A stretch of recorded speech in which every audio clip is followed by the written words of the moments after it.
Bonjour mes amis, j'espère que vous allez bien. Nouvelle vidéo critique, je vais vous donner mon avis sur le tout nouveau spin-off de la série The Walking Dead, Rick et Michonne. Donc, c'est parti.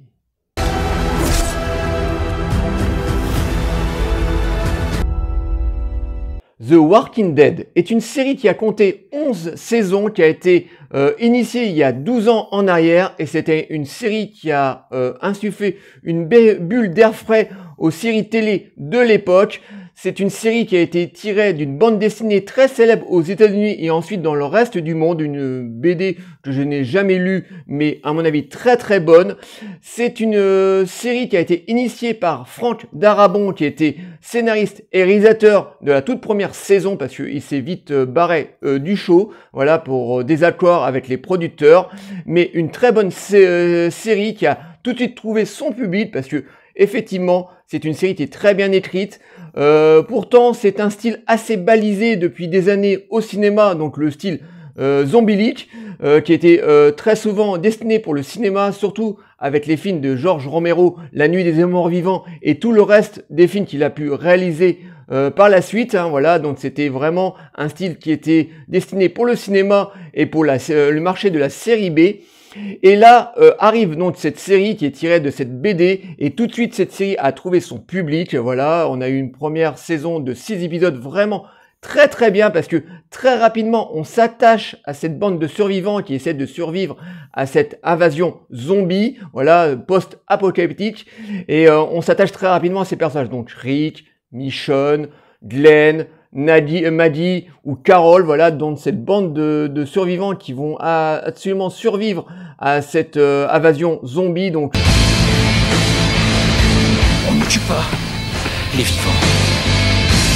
Donc, la première saison était vraiment très très bonne, parce qu'on avait donc Frank Darabont qui était derrière, et franchement le réalisateur déjà était très bon au cinéma. Grâce à lui, on a eu des films comme La Ligne Verte, on a eu droit aussi aux Évadés, le chef-d'œuvre Les Évadés. Donc c'était un très bon réalisateur au cinéma, mais aussi un très bon scénariste, et grâce à lui, on a eu une très très bonne première saison qui allait propulser cette série comme une des meilleures séries post-2000, voilà, qui a compté quand même 10 saisons supplémentaires.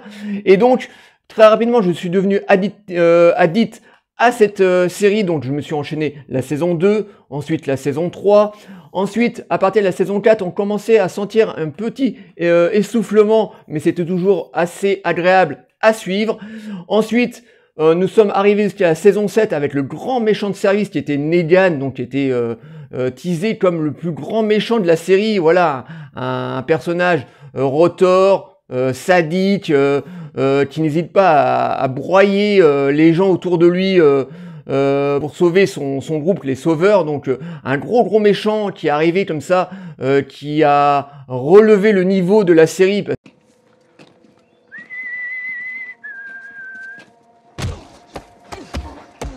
Parce que c'est vrai qu'avant la saison 7, on avait de l'essoufflement. Voilà, la saison 6 et 5 étaient sympas, mais voilà, avec des épisodes plus ou moins de remplissage. Voilà, donc il y avait un petit essoufflement quand même de la série. Et la saison 7 a relevé le niveau avec ce gros personnage, malheureusement, qui vont complètement sacrifier dans la saison 8, qui était de loin la pire saison de toute de tout le show qui était cette série. Donc c'était censé être la saison où on avait cette fameuse guerre entre les Sauveurs et le groupe de Rick, et en fait pendant toute la saison de 16 épisodes, en fait c'est un peu le jeu de la chat et la souris entre Rick et Negan, qui devaient s'affronter au bout d'un moment, parce que Rick était animé par la vengeance, parce que voilà, il avait tué une grande partie de ses camarades, de son groupe, donc il voulait se venger de Negan. I want you to hear that again. If you don't have something Et en fait, on nous a complètement papayoté. Cette saison est de loin la pire saison des 11 saisons qu'ont eu cette série. Donc à partir de la saison 8, là on se dit ça commence à partir un petit peu en jeu de boudin.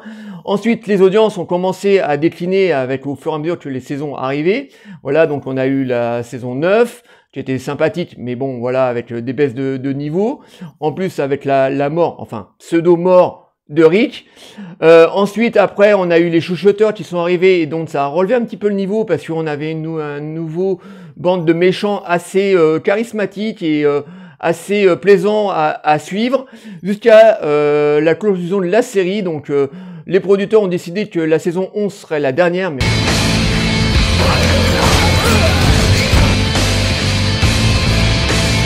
en fait que nini, voilà, parce que les producteurs vont pas lâcher la poule aux œufs d'or, voilà, parce que même si la série au bout de 11 saisons commençait à essuyer des grosses baisses de régime en termes de spectateurs, mais ils se sont dit on va pas arrêter là, voilà, on va continuer, donc on va arrêter la saison mère et on va leur donner des spin-offs. Donc à la fin de la série The Walking Dead, donc à le groupe de Rick qui va s'éclater comme ça, qui vont partir chacun de leur côté pour vivre leur propre aventure. Donc au début on a eu un premier spin-off que je n'ai pas vu avec Negan et pas Carol, Maddie, voilà, qui partent à New York pour récupérer le fils de Maddie qui a été kidnappé par des espèces de barbares, voilà, donc je n'ai pas vu cette mini-série donc qui a plutôt bien marché, voilà, les gens ont été contents de ce spin-off, voilà.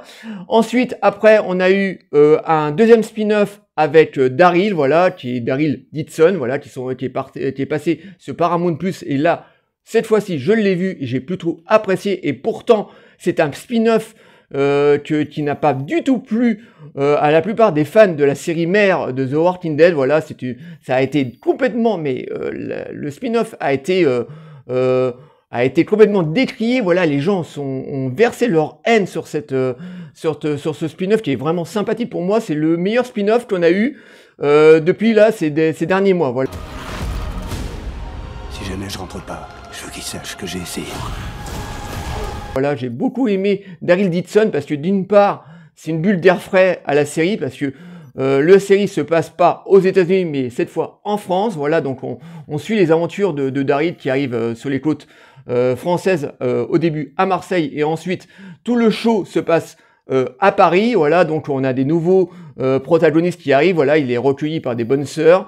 Le film a été tourné intégralement en France à Paris. En plus, les producteurs ont eu une très bonne idée de prendre des acteurs français pour que, voilà, comme ça se passe en France, en tant que ça parle français, voilà, donc beaucoup d'acteurs parlent avec leur vraie langue, et ça c'est plutôt sympa, voilà, on l'entend, même si c'est redoublé en français, bah, on entend souvent les acteurs français qui parlent dans leur vraie langue, et ça c'est franchement très sympa parce que ça donne une authenticité à la série, voilà, à ce spin-off, donc c'est un spin-off que j'ai beaucoup aimé parce que j'aime beaucoup le personnage de Daryl. En fait, je m'aperçois que c'est le meilleur personnage de la série The Walking Dead, bien mieux que Rick, surtout après ce qu'ils vont en faire dans ce nouveau spin-off qui est Rick et Michonne, mais bon, ça je reviendrai après. Donc c'est un spin-off que j'ai beaucoup aimé, mais que la plupart des fans ont complètement démonté. Voilà, moi j'ai vu beaucoup de critiques sur YouTube, les gens en grande masse ont déglingué ce spin-off qui est pourtant très sympathique. Voilà, l'histoire est très simple mais très très sympathique, hein. Voilà, Norman Reedus c'est encore à fond dans son personnage et je trouve que c'est vraiment l'acteur qui se démerde le mieux. Et ensuite est arrivé donc ce nouveau spin-off qui est Rick et Michonne.